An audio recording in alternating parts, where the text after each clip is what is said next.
God, I have not recorded one of these in ages. Whoops. A rat done bit my sister Nell with Whitey on the moon. Lovecraft, am I right? The uber-influential horror writer and everybody's favorite racist talk piece after finding out the name of his cat. H.P. Lovecraft was a brilliant author and creator of some of horror's most well-known creatures, such as Beast with Tentacles 1, Beast with Tentacles 2, Beast with Tentacles 3, and Bugs. But he also spawned the great and terrifying cosmic horror genre, a genre so loosely defined and confusing that in attempting to describe it, you'll end up foaming from the mouth and spouting nonsense from trying to pronounce the word Sathagwa. There are just so many letters there. What the fuck is going on with that? And don't even get me started on Shub Nigroth. That's a cancel waiting to happen.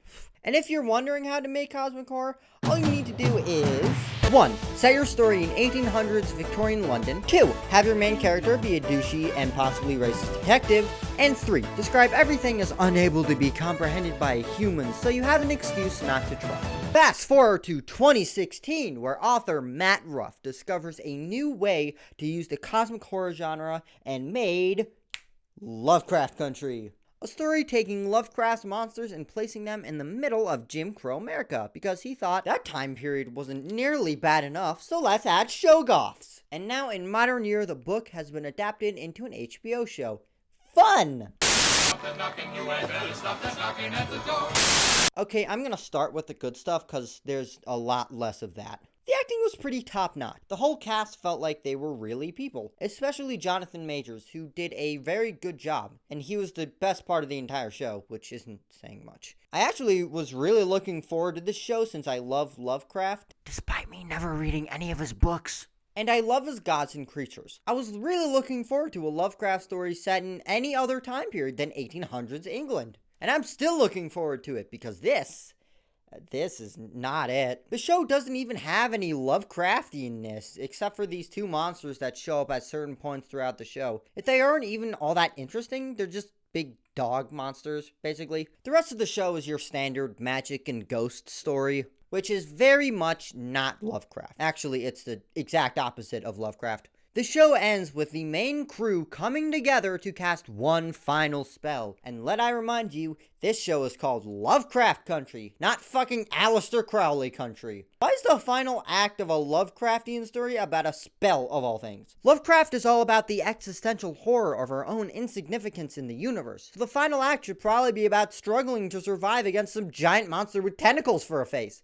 Anyway, the show constantly attempts to build up a story only to completely throw out all that build up in the very next episode. For example, the first episode ends with the crew arriving at this creepy house of cultists. Alright, interesting. The second episode, which is the best one, again, not saying much, has the characters learn more about this cult and their attempts to reach the Garden of Eden. And so here I'm thinking, okay, cool. That's gonna be the story. The cult is gonna try to chase them down, and the show will end with a cult opening the door to the garden. That's cool. I mean, that's a logical assumption, right? Congratulations, you're correct. But nope! The garden is opened by the end of the episode, and the cult is destroyed along with seemingly the main antagonist. So there goes that thought. Episode 3 is nothing but filler, but by the end a new quest is introduced to find the pages of this magical book. So I think again, okay, so that's what the rest of the show is going to be about this time. This treasure hunt. That's fine. I mean, it's not Lovecraft, but has anything in the show been? But nope again! Pages are found by the end of the next episode,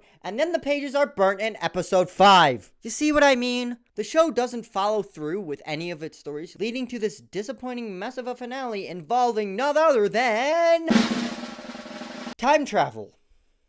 Yeah, but dark, this is not. The time travel aspect just sort of comes out of nowhere. It's only introduced in some aspect in episode 7 out of 10, where one of the characters goes through time after getting kidnapped by some weird alien Afro women. So yeah, not enough time to establish time travel as an interesting mechanic, as well as to justify its existence in the story. And again, time travel, not Lovecraftian at all. Aliens, not Lovecraftian at all. And that's not even an interesting episode, except for maybe a few cool shots. Also, one of the characters becomes immortal as well, which completely kills any tension at all. Episode 8 was also boring, except for some really good horror scenes that were actually very scary. Like, this is probably the best horror that I've seen in a very long time, and it's coming from Lovecraft Country of all places. Get your shit together, horror movies. The finale was messy. So many strange moments and surprise characters I had no idea existed. I was constantly saying, "Who are you? Who is she? Who are they?" Not any cool Lovecraftian monsters, no existential horror, just your typical Jim Crow survival story with some magic sprinkled in. So, sorry Lovecraft Country, you were really lame. So here's to the next modern Lovecraft story.